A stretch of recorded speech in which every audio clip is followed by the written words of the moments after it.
Essa foto aqui foi tirada momentos depois dessa menina chamada Jennifer Pan ter conseguido executar o plano de matar os próprios pais. E ela mesma disse que ela planejou fazer isso enquanto ela tomava bubble tea. Quem que consegue pensar em alguma coisa ruim tomando bubble tea? Os pais da Jennifer eram a Bic Ha e Huy Han Pen. Ambos eram vietnamitas e foram pro Canadá para se refugiar. E foi lá que eles se conheceram e se casaram em Toronto. A princípio, até como refugiados, eles tinham uma vida bem humilde. Eles trabalhavam numa fábrica de autopeças. Porém, eles eram muito organizados, trabalhavam muito duro e conseguiram juntar uma boa quantia de dinheiro no banco. Eles conseguiram ir morar numa rua bem tranquila, muito boa, numa casa bem grande. E também os dois tinham carros muito bons, conseguiram construir uma vida bem tranquila. A Jennifer também tinha um irmão que se chamava Félix e os pais dela eram muito rigorosos com os dois. Aos 4 anos de idade, a Jennifer já começou a tocar piano e ela depois começou na patinação artística. Ela queria competir a nível nacional, então ela realmente não tava pra brincadeira. O quarto dela era cheio de medalhas, troféus. Jennifer era sempre colocada sob pressão porque ela tinha que ser melhor em tudo que ela fazia. Então ela não tinha tempo livre, não podia sair de casa, não podia fazer nada que não envolvesse ela ser a melhor de todas em sei lá o quê. Então quando ela ainda tava no primário, ela começou a ferir a si mesma. E no ensino fundamental, a Jennifer sempre teve as melhores notas da turma, ela era realmente muito boa. Quando ela entrou no ensino médio, as coisas começaram a mudar um pouquinho. As notas da Jennifer começaram a cair bastante e ela não falou isso nem pros pais, nem pra ninguém. Ela dizia que tava sempre tudo ótimo, apesar de que ela tava, tipo, a 1000 toda hora. Foi no terceiro ano do ensino médio que a Jennifer conheceu o Daniel Wong. Eles começaram a namorar depois de uma viagem que a turma fez pra Europa. Porém, ela não podia namorar até a faculdade, nem sair de casa praticamente, então eles começaram a namorar escondido. Acontece que naquele mesmo ano a Jennifer reprovou na escola por causa de uma matéria, mas apesar de tudo isso, ela ainda não contou pros pais dela que ela tava mal na escola e ela dizia que tava tudo bem. Depois disso, a Jennifer falsificou documentos e fingiu que ela estava indo pra faculdade. Então, depois de muito tempo, se passaram anos e chegou o ano da formatura da faculdade que ela nunca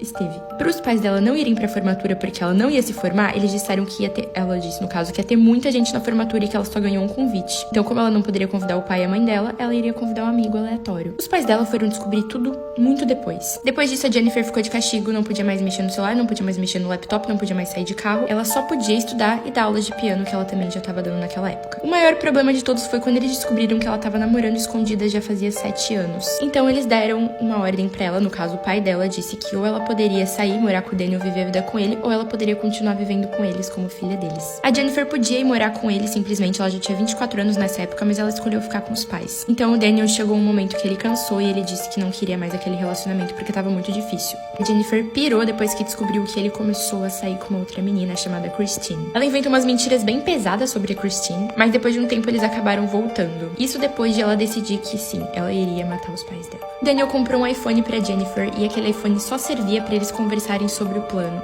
Era 8 de novembro de 2010. A casa naquela noite só tinha os pais da Jennifer e ela. O irmão dela não morava junto porque ele tava cursando engenharia numa faculdade. Era 9h35 da noite, a Jennifer desce as escadas, dá boa noite pra mãe dela que tava na sala assistindo televisão, destranca a porta da frente e sobe pro quarto. Nessa hora o pai dela já tava dormindo no quarto deles. Pra vocês entenderem, esse é um quadrinho que eu encontrei em algum lugar, eu não sei quem que fez esse quadrinho, quem fez, ficou muito bom, eu tô usando. Jennifer Pan, pais da Jennifer Pan, irmão da Jennifer Pan, Daniel Kwon, que é o namorado dela. Esses caras aqui é assassino de aluguel. Um deles era amigo do Daniel e ele que recomendou o cara. Os 3 caras, eles entram dentro da casa com armas pela porta da frente. Um deles sobe pra pegar o pai dela que tava lá em cima e o outro fica com a mãe dela lá embaixo. Eles pegam os pais dela, vão pro porão, colocam cobertura na cabeça deles e atiram. O pai dela levou um tiro na cabeça e um no ombro e caiu no chão, e a mãe dela levou 3 tiros na cabeça. Antes disso, a Jennifer é levada lá pro andar de cima e amarrada no corrimão da escada, pra parecer que ela não pôde fazer nada. Então, depois disso, os 3 homens fogem da casa e a Jennifer liga pra polícia, mesmo amarrada, ela consegue. E no meio da ligação,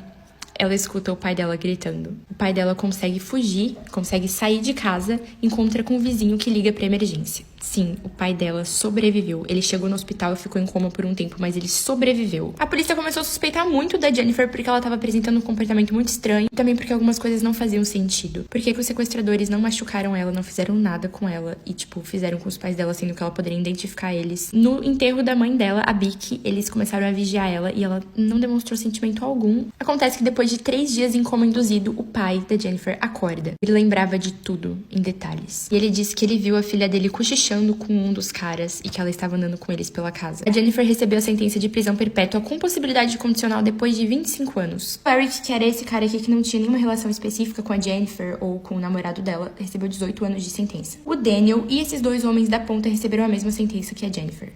Esses 2 idosos morreram tentando impedir que a neta fosse abusada. Esse caso aconteceu no dia 5 de janeiro de 2025 no povoado Cajaíba 2, na zona rural de Teresina. Porém, os corpos dos idosos e da menina Ana Sofia, de apenas 7 anos, só foram encontrados no dia 7 de janeiro. O principal suspeito é um homem chamado Clenilson Souza, que chegou a morar com as vítimas. Ele foi levado para a residência pelos pais da Ana Sofia. O Clenilson conheceu o pai da Ana Sofia durante a internação da mãe dela em uma casa de reabilitação para dependentes químicos, e o pai da menina convidou o Clenilson para morar com eles e com os idosos. Mas o pai da garotinha foi preso e, após a prisão, o Clenilson continuou morando com os idosos e com a criança. Segundo informações da polícia, ele já tinha tentado abusar da Ana Sofia antes, mas ele só foi expulso da casa após roubar um dos familiares. Depois de sair da casa dos idosos, ele foi morar em uma casa que era na frente da residência deles. E no dia 5 de janeiro, o Clenilson invadiu a casa e foi até o quarto da criança com a ajuda de uma lanterna. Lá ele abusou a Ana Sofia e, com isso, o avô acordou, viu os abusos e foi a segunda vítima. Ele utilizou uma faca para ferir o idoso no pescoço e a terceira vítima foi a avó da criança. A avó apresentava lesões de defesa que mostram que ela lutou muito com Clenilson antes de ser morta. E o laudo também comprovou que ele utilizou meios cruéis para matar a criança. Ele dilacerou ela com os abusos e matou ela a pauladas, deixando a garotinha irreconhecível. O Clenilson foi preso no dia 8 de janeiro e confessou o crime. E como esse caso ainda está em andamento, o Clenilson ainda não foi julgado.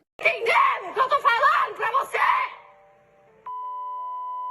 Hoje eu vou contar o caso da Ariane de Oliveira, a jovem de 18 anos que foi assassinada pelo cara que adotou ela. E eu fiz esse adotou ela porque na verdade não foi uma adoção muito certa. Marco Antônio, de 52 anos, tinha um relacionamento com a mãe da Ariane e quando a Ariane tinha 12 anos, a mãe dela acabou falecendo. Nesse momento, o Marco então pegou a Ariane pra cuidar. Só que, na verdade, ele fazia outras coisas com a Ariane. E essas outras coisas aconteceram dos 12 aos 17 anos de vida dela. Quando ela fez 18 anos, ela resolveu mudar de casa, ela não queria mais aquilo pra ela. E aí ela se juntou com uma amiga chamada Mirella e foi pra outra casa. O caso todo aconteceu em Campinas, no interior de São Paulo. Essas aqui no vídeo são a Ariane e a Mirella, a menina que morava junto com ela. As duas moraram juntas por algum tempo e, como em qualquer relação, ainda mais quando você mora com alguém, elas tinham algumas discussões. Só que essas discussões foram piorando e a Mirella chegou a sair de casa. A Mirella teria ficado muito brava com a Ariane e resolveu que ela precisava se vingar de alguma forma. Por conta disso, ela pegou e mostrou um vídeo onde a Ariane estava com outro cara pro Marco. E o Marco, que no primeiro vídeo, né, eu já mostrei, ele estava tentando invadir a casa dela,